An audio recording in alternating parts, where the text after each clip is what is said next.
This isn't just a dance, it's who I am. I've been dancing this since I could walk, basically. Women's Fancy Shawl is the most contemporary dance for women in the powwow world, which derived in about late 50s, 60s. So it's pretty new. When the men's fancy dance came, they're a lot more exuberant, a lot, fancy. They put on a show and they danced to faster songs, and that showed their athleticism. And so with that, the women wanted to do that. We can show that we can dance to these really fast songs and make it look super graceful. I actually didn't know that they had native dancing. I had no idea what the fancy shawl dance was and that there was different styles of native dancing. It's very different from ballet, so we're very into the floor, and this is off of the floor. So jumping in demi-pointe is something that we're told not to do our whole lives, so we're retraining our bodies to, this is okay to not put your heels down. So it's training different muscles in our legs to react to the floor differently. So it's actually, I think, making us all stronger. I'm amazed how the girls start to copy her in the beginning, to try to make the same movements as she's doing, but now I can see that they are trying to put in their moves something from them, and it's also not only physical but emotionally they grow.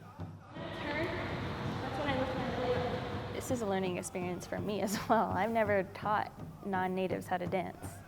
It's a totally different experience compared to teaching my little cousin, So I had to do a lot of research, I had to ask a lot of questions, like I had to talk to my grandparents a lot. I had to, teach them in ways that they would learn that were with the counts, basic counts. I never had to do that. I never broke down a song by counting each beat, but there's different teaching methods that I had to learn in order to help them get the full experience. To see how Keya very passionate about her Native American roots, about her dance, it's interesting. Not only learning the steps, learning the body movements, learning the songs, but also the respect that comes with it. This is who we are, so we have to treat it in a respectful manner. So with that, I thought it was appropriate for them to wear moccasins, because that's what we wear when we dance. There'll only be a couple that will be leather, and then the way her shoes are made, she hand makes her shoes, and they're just out of the leather hide. So we showed her our pointe shoes, and she thought it was the most interesting thing. She was like, "How do you dance in these?" And we're kind of looking at her the same way, like, "How do you dance in these?" Moccasins have a lot of meaning. When you're born, a baby has their first pair of moccasins. They have their own colors, their own designs, maybe designs that were passed down from family. And we take pride in everything, and we respect and honor everything that is used to make them. It's been super fun to use our fingers in a different way because sewing pointe shoes is so different. It's a lot easier, actually. My favorite part has been the music and listening to the music and trying to figure it out, because it's been a challenge for me to try and understand the way that they hear the music, because for us, since we didn't grow up listening to that kind of music, it's been difficult for me to hear it in the way that she hears it and to get the beat down. Powwow music is just a general term for songs that are composed by different tribes and their drum groups. And so with this particular drum group, they come from the Fort Berthold Reservation in North Dakota. Their name is Mandaree.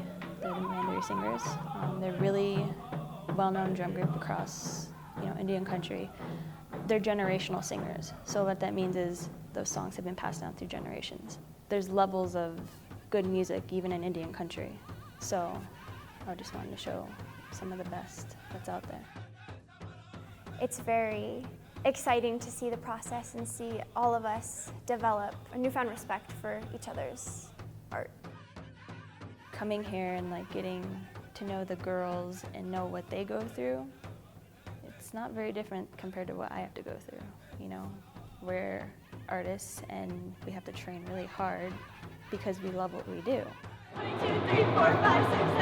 I think it's really great that they're, you know, working with natives to bring a different sort of culture into the ballet world.